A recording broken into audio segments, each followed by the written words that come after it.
Hello and welcome. This is Dawn.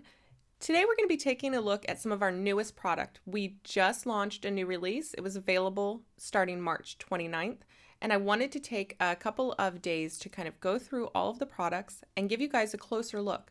Now, first up is our Welcome Wreath stamp set. I am a sucker for a good wreath, and this set is no exception. It is a gorgeous 6x8 stamp set, and it'll carry you all year round.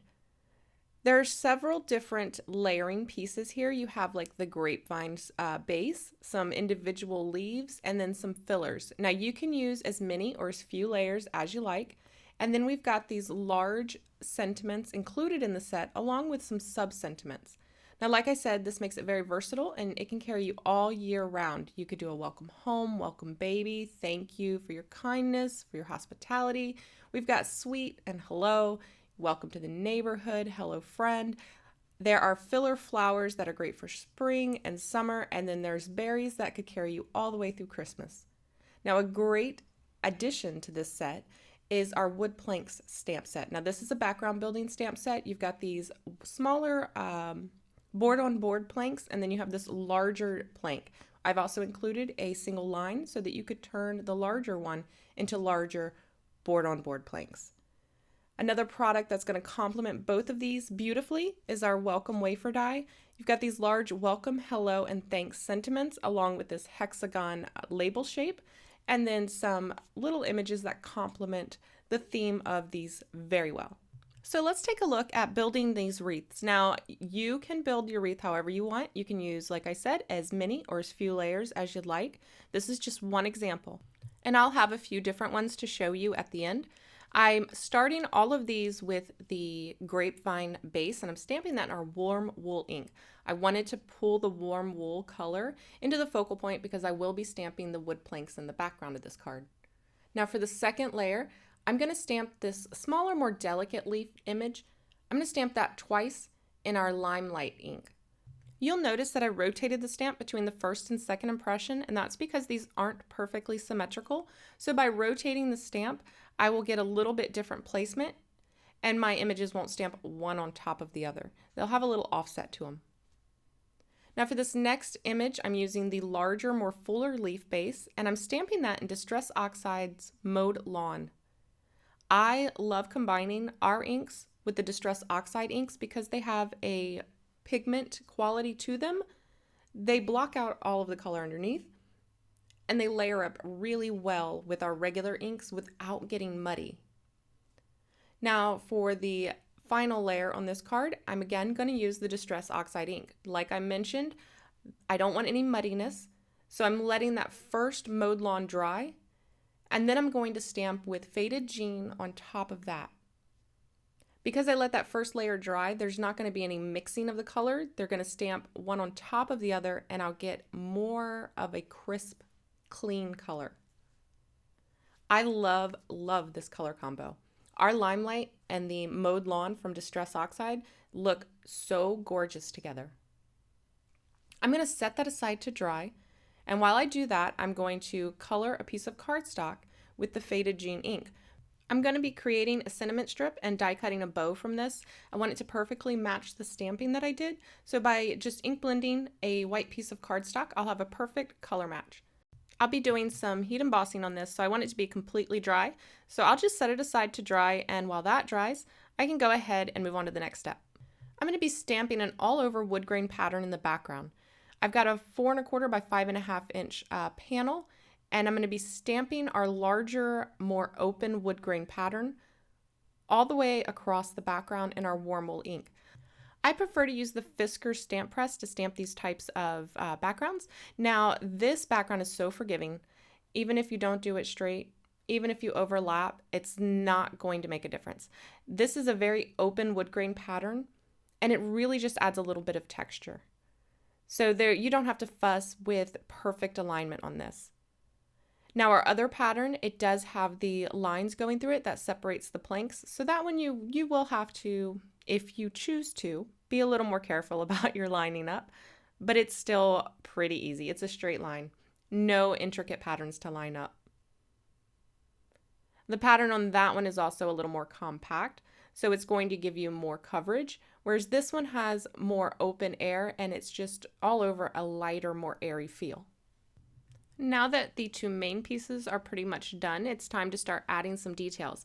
Now this is gorgeous as is, but I wanted to add some little white flowers to our wreath. Now I'm going to be using the little cluster of flowers here, and you could stamp this in colors if you wanted to, make it more colorful. However, I really love the way the white heat embossed flowers look on all of those greens and blues. They just kind of pop. So I want to check first to make sure that I can heat emboss without any strays. And once I treat this with a little embossing buddy bag and do my testing, I can see there is no powder sticking and I'm good to go. So I'm just going to retreat that again with that embossing buddy bag, and then I'm going to do the usual, stamp my image in Versamark clear ink, and this is just a clear sticky ink that will allow the embossing powder to adhere. Pour that embossing powder over it, and then continue around the wreath. Now, I am working fast on this video because I have it at twice the speed. However, even at twice the speed, I'm going pretty fast. So it just goes to show this is such an easy card to put together. I am actually moving quite quickly. I'm stamping, adding embossing powder so I can see where I stamped, and then I'm stamping and adding embossing powder. Once I've got all of my images stamped and covered with embossing powder, I'm going to heat that with my heat tool and melt all of that powder, and it's going to turn bright white. And I just love the way these flowers pop against that intense green. So while I've got the embossing stuff out, I'm going to go ahead and emboss that sentiment. So I'm cutting a 1/4 inch strip of cardstock from the cardstock that I ink blended a little bit earlier. And I'm going to be stamping my sub-sentiment on that. I'm going to be using the Mini Misty here to do this. This is the easiest way that I have found by far, especially when I'm using the 1/4 inch strips. So I just line that up, and for me, I always do it at the 1 inch mark between the 1 and 1 1/4. Hold it down on one end with my magnet. Then I'm going to line up my sentiment, make sure that it's centered. And then I'll treat that with my embossing buddy bag, and then do the same old, same old. Stamp it with Versamark ink, sprinkle it with my embossing powder, and then hit it with my heat tool to melt it. I'll trim this down and set it aside, and I'll be ready to adhere it to my card at the end. Now I'm going to move on to my die cutting. So I'm going to be using, like I mentioned, that Welcome Wafer die. There's a little bow that matches the Welcome Wreath bow. It's just a little bit bigger, but it allows you to have a little dimension on your card. Now I like to use washi tape to hold my dies in place. You saw me there. I stick it back and forth on my hand a couple of times to where there's almost no tack left. I've switched to the Gemini Junior, and there is so much pressure in this machine.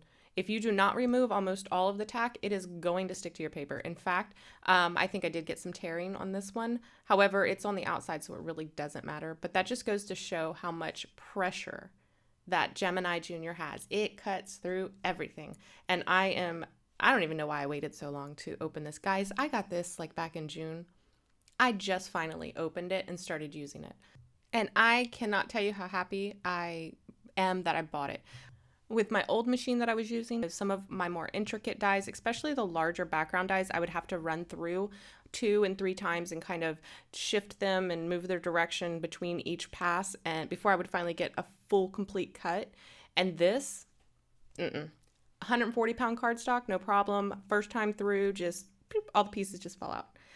I'm in love with this thing, guys. Aside from the fact that I've already cut into the magnetic shim like 4 times, I'm not even gonna lie, guys. I'm used to using the dies face down, and so I always forget to put the dies face up, run it through, and pull it out, and I'm like, oh man, I cut through the magnetic shim again. Luckily, it doesn't cut all the way through, but it does leave marks on your magnetic shim, so something to be aware of. I have purchased some others to replace this one, but yeah, just something to be aware of. Die blade up, guys, die blade up. So you see I've cut a couple more of these bows just from white paper, and that's because I'm going to stack them one on top of the other just to give this a little bit more weight. And I prefer to use the multimedia matte to do this. You could use stick it on the back of your paper before you die cut it, then just peel away the release paper and adhere them on top of each other. But again, guys, sometimes it takes me a little time to learn how to use a product. And every time I try to use Stick It, I somehow mess it up. But I'm determined. I have it. It's not going to waste. So I'm going to learn what I'm doing wrong, because it's obviously something I'm doing wrong, not the product, because I've seen it used successfully.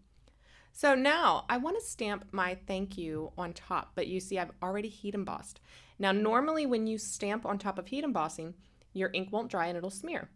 So I thought, I wonder if I use the Mono Sand Eraser, if I can sand off that top glossy layer of the heat embossing. Now I was doing this on the fly. You guys are seeing me do this the first time, so this was trial and error. But my thought process was, if I just remove that top slick layer, I should create a surface that's porous enough to receive the ink. And at first I thought, maybe I'm going to sand away all of the embossing powder. This is not going to, but it didn't. It only took, you're going to do it really lightly, and it's just going to take off that top shiny layer. And you know what, guys? It works. So if you ever run into an instance where you have already heat embossed, but you want to stamp over that area, this is something that you can try. Just lightly sand off that top glossy layer, and then you can stamp over it. Now, I haven't tried it with all ink varieties. However, I've tried it with our ink, and that means that it should work as well with like the Simon Says Stamp inks or the Hero Art inks. I am going to double stamp this though, because again, I'm stamping over heat embossing, which has a slight texture to it, which is going to affect the impression. However, a little double stamp and perfect. So now it's just time to adhere everything together. I adhered the bow with some multimedia matte, and I will adhere the sentiment with a little 3M foam tape. And then this panel was adhered to the card base with some fun foam. So let's take a look at all of the cards that I made using the same basic layout. So here is the one we created on camera, and to finish this one off, I just added some dots with a Sakura Jelly Roll pen in silver to the very centers of the flowers. The camera is not going to pick up the sparkle that this adds, but in real life it's really pretty. You guys know, the camera, it doesn't ever pick up the sparkles or the shine. And then here's another version, exactly the same, except for this time I just added a sprinkling of dewdrops and sequins, and I believe these are a mix from Pretty Pink Posh and Studio Katia. So I think this is such a great base starting design that I had to do a couple others in some different color combos. So for this one, I used that same warm wool, and then I added some peacock feathers and candied apple Distress Oxide inks. And then I used the Welcome to the Neighborhood, also included in the welcome wreath. For this one, I switched with the background a little bit. I used the other wood plank stamp. Remember, this one has that tighter pattern. Stamped it in our white pigment ink on our dove gray cardstock, added some white splatters to the background, and for the wreath itself I used our last leaf ink, warm wool, and then in Distress Oxides I used fossilized amber and peacock feathers. For the sentiment I used the Welcome Wafer die. I die cut that hello several times and stacked it on top of each other just to give it that weight. I love this card, but this one and the next one, they do not show up on video like they do in photos or in real life. I love me some muted colors. I think that they are so ethereal and beautiful, but they are just so hard to capture on video. Now I did something a little bit different on this one. For that final top layer, I heat embossed with Wow embossing powders Singing in the Rain, and it adds this beautiful shimmery layer of sparkle. Again, hard to catch on video, but here, I'll zoom in a little bit and see if I can capture this for you. I just love that shimmer that it adds in real life. And I thought it was very fitting for a baby card. Again, this one, I don't know, it's hard to say. This is definitely up there in the running for one of my favorites. So I hope you enjoyed today's video. I would love to know which one is your favorite. Please leave it in the comments below. Remember, if you have any questions about any of the products featured today, you can also leave that in the comments, but check the description box because I will have all of the featured supplies listed there, as well as a link to our blog where you'll find more photos and a post associated with this video. Remember, you can find all of the featured W+9 supplies at wplus9.com, as well as at many of your favorite retailers. As always, I want to thank you guys for watching, and I will see you next time. Bye!